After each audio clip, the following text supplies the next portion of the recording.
Vous êtes toujours sur Acteurs Public TV et nous sommes toujours au cœur du Salon des maires et des collectivités locales.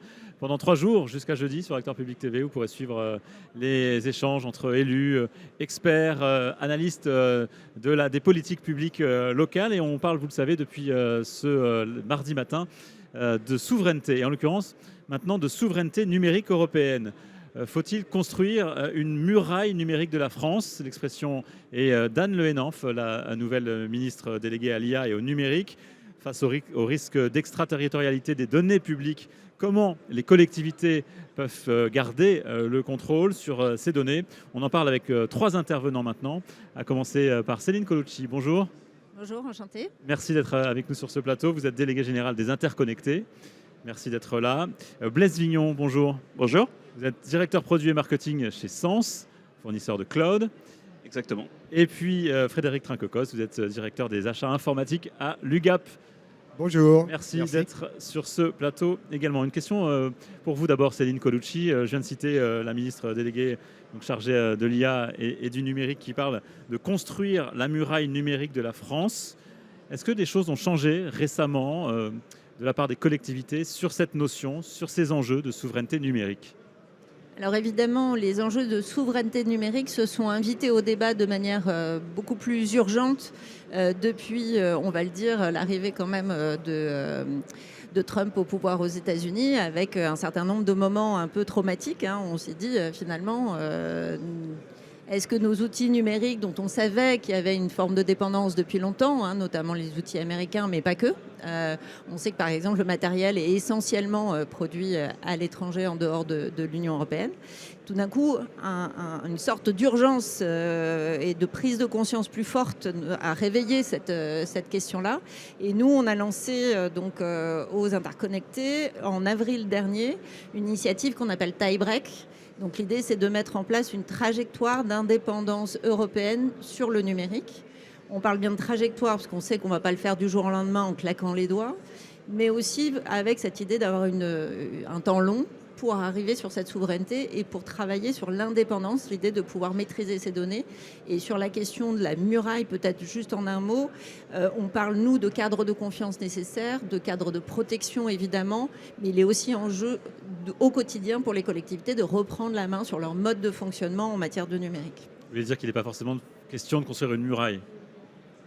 Nous, on est plus sur la notion d'indépendance, mais c'est vrai que la question de la confiance et des conditions de la confiance sont extrêmement importantes. Et ça, c'est le cas déjà depuis de nombreuses années. Quand on a défini les notions de numérique responsable, par exemple, on a défini qu'il fallait qu'un numérique fonctionne sur 3 jambes.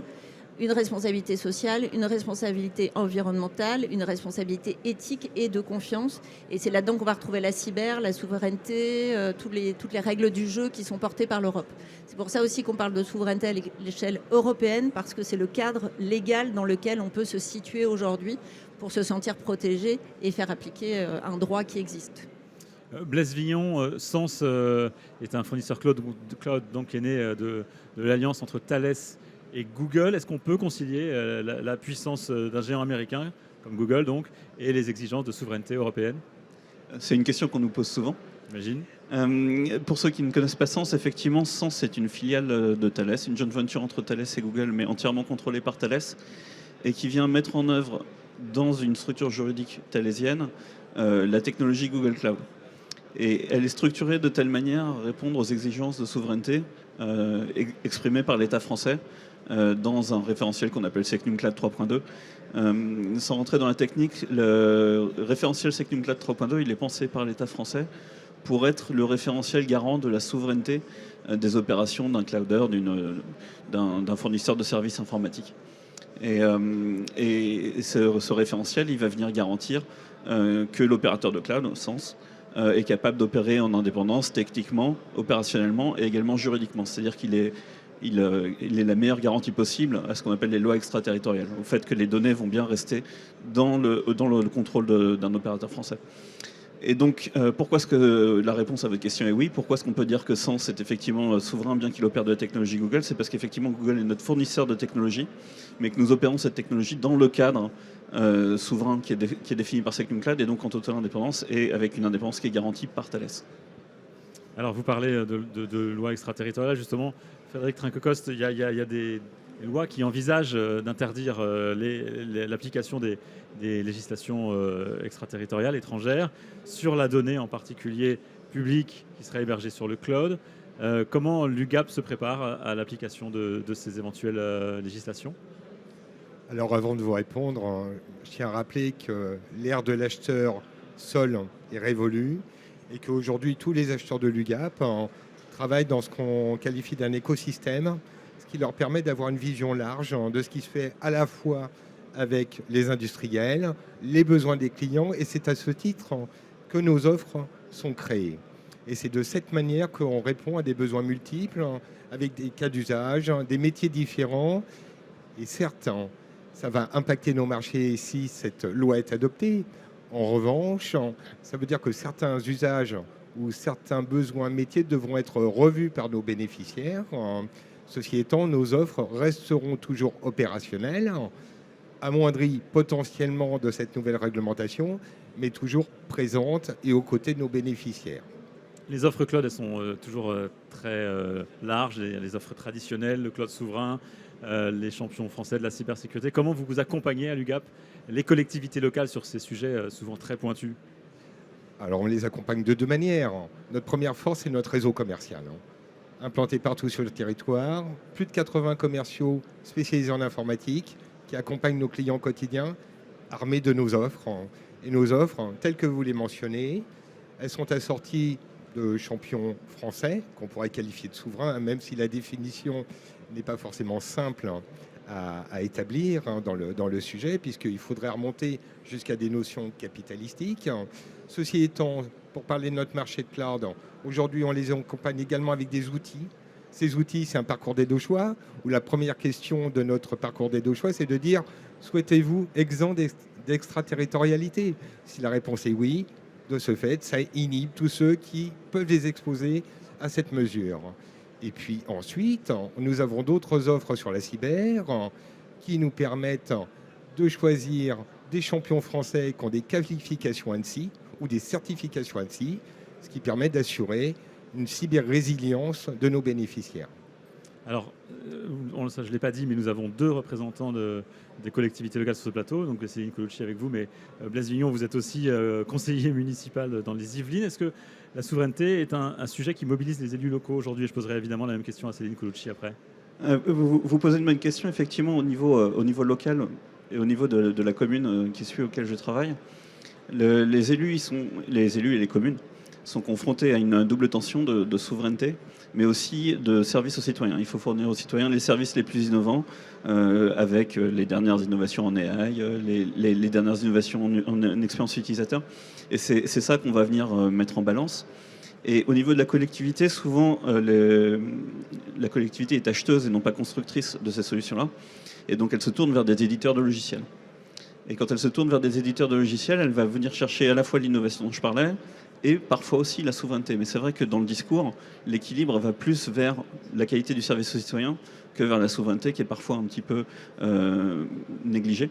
Et c'est l'intérêt d'une offre comme la nôtre, qui permet de concilier les deux. Mais moi, ça m'intéresse aussi d'avoir votre point de vue, parce qu'on en parlait juste avant. Et vous me disiez, la souveraineté, au contraire, nous on la voit très fort. Moi, c'est vrai qu'en conseil municipal, c'est quelque chose dont on parle jamais. On parle de qualité de service, mais on parle jamais de souveraineté. Donc moi, je suis intéressé d'avoir votre point de vue. Le point de vue des interconnectés sur cette question. Alors effectivement, nous, on est très mobilisés sur le sujet et les élus membres des interconnectés sont, on va dire, extrêmement actifs, extrêmement motivés par ce sujet-là. On font vraiment un sujet central aujourd'hui et ont envie d'embarquer les autres. Ce qui est compliqué, c'est qu'effectivement, on a le sentiment qu'on ne sait pas faire. On a le sentiment que ça va être compliqué et qu'on va y perdre en qualité de service, en capacité à être réactif, à être à la page, entre guillemets, de tout ce qu'il y a à faire. Et c'est une vieille mémoire, en fait, de la manière dont, effectivement, à un moment donné, je ne sais pas si on parlait de ça il y a 10-15 ans et qu'on voulait avoir une offre en logiciel libre, par exemple, des fois, c'était un petit peu réducteur par rapport à ce qu'on pouvait avoir l'habitude d'utiliser. Il se trouve que les années ont passé, qu'aujourd'hui, on est sur des technologies très différentes, différentes et que c'est beaucoup plus facile sur un certain nombre de choses aussi de recréer quelque chose qui est souverain ou qui est remaîtrisé dans un cadre où on peut reprendre le contrôle. Donc on n'est pas forcément dans la caricature qu'un certain nombre se font et les choses évoluent. L'autre élément important, c'est qu'on voit aujourd'hui une conjonction d'énergie au niveau de l'État qui porte des politiques. Vous avez cité la ministre qui a envie d'aller sur ce sujet-là. Il y a du côté des organisations de la DINUM ou de la NCT qui organisent ces sujets-là des propositions aussi pour les tout petits territoires pour les équiper sur des solutions souveraines de premier niveau. Et ça donne aussi à voir l'évolution qu'on peut mettre en œuvre. Donc nous, très rapidement, le programme qu'on propose, c'est de s'auto-évaluer, essayer de prendre conscience déjà de où on en est, de manière très simple. C'est un petit outil où vous remplissez les volumes financiers que vous dépensez chaque année en matière de SI en UE, pas UE. Voilà.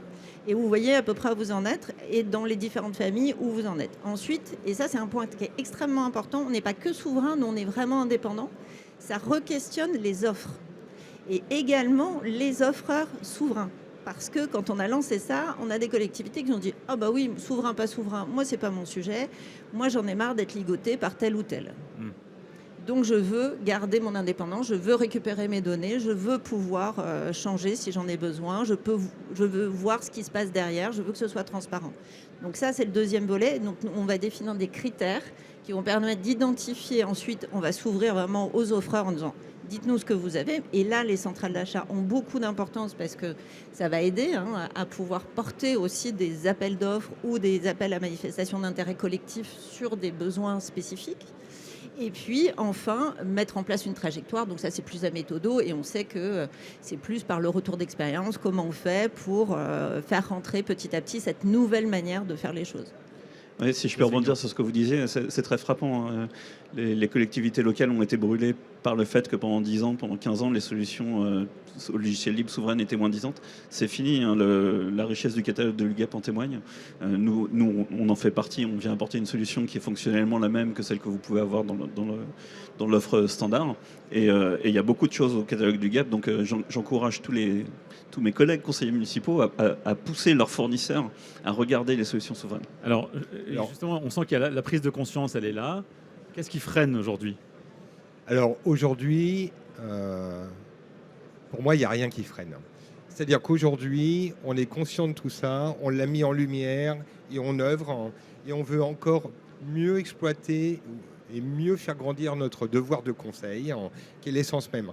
Quand j'entends vos témoignages respectifs, il est clair qu'il faut qu'on aide les collectivités, qu'on puisse leur permettre de faire un choix. Et faire un choix, c'est par exemple, on parlait de logiciels, très clairement, c'est agrémenté avec des nouveaux filtres qu'on a mis très récemment en place sur la French Tech, sur l'IA DINUM, sur certification HDS et autres. Ça, c'est une base qui permet d'avoir, par exemple, les 800 startups qui sont à la French Tech, qui sont multi-éditeurs. Mais également, permettre des évolutions qui permettent, dans un langage naturel, à tout client d'aller sur notre site web et de dire, bah voilà, moi je cherche une solution qui fait telle et telle chose, et par le biais d'une IA souveraine, je tiens à le préciser, sans dire que le vent va souffler, voilà, j'ai tout dit. Donc si vous voulez, à ce niveau-là, ça lui permet de lui redonner le logiciel, peut-être celui où il est enclavé, et ensuite toutes les autres solutions, y compris de logiciels libres, sans abonnement non commercialisable, qui lui permettront de faire son choix en toute sérénité. C'est notre objectif d'accompagnement et c'est ce que l'on souhaite mettre en place avec notre partenaire SCC dans les meilleurs délais. C'est Nicolochi, on entend l'optimisme de Frédéric Tringocos qui dit qu'il n'y a pas de frein. C'est votre avis ? Alors, on voit qu'il y a un vrai progrès. De là à dire qu'il n'y a plus aucun frein, ce serait un peu rapide. On a vraiment la conduite du changement qui n'est pas évidente. Et on a aussi vraiment cette myriade de possibilités qui n'est pas forcément encore très structurée. Pour être très clair, ce n'est pas évident. Ça demande beaucoup d'énergie et de compétences aussi dans les collectivités, de se dire, OK, alors je vais sur le marché chercher ce qu'il y a, etc. Donc effectivement, vous faites un travail qui est intéressant parce que c'est un facilitateur. Mais il y a aussi un travail interne. Nous, on essaye aussi collectivement au niveau des collectivités, avec l'État, avec d'autres instances, de pouvoir essayer de lancer un mouvement mutuel. On sait aussi qu'il faudra pour les petites collectivités, parce que c'est souvent ça le sujet, jouer à fond la carte de la mutualisation. Donc nous, on représente aussi les intercommunalités. On pense qu'elles ont un rôle à jouer pour pouvoir porter ce type de dynamique à un autre niveau. Mais même pour les petites intercommunalités, il faudra le jouer en alliance avec d'autres acteurs qui peuvent être des opérateurs de services publics, donc des syndicats, une intercommunalité plus grande. Il y a un jeu là de travail collectif à faire, mais qui va être intéressant pas seulement pour la souveraineté, mais pour une meilleure maturité en matière de numérique au sens large au niveau des collectivités. Donc on sait qu'il faut le faire depuis un certain temps. Ça donne un booster supplémentaire pour y arriver. Céline Colucci, merci. Blaise Vignon, merci également. Merci. Et Frédéric Trincos, merci à tous beaucoup. les trois d'être venus sur ce plateau d'Acteurs Public TV ici au Salon des Maires. Et vous êtes Merci beaucoup. applaudis en plus. Merci beaucoup. Merci. Et à tout à l'heure pour une prochaine émission sur Acteurs Public TV.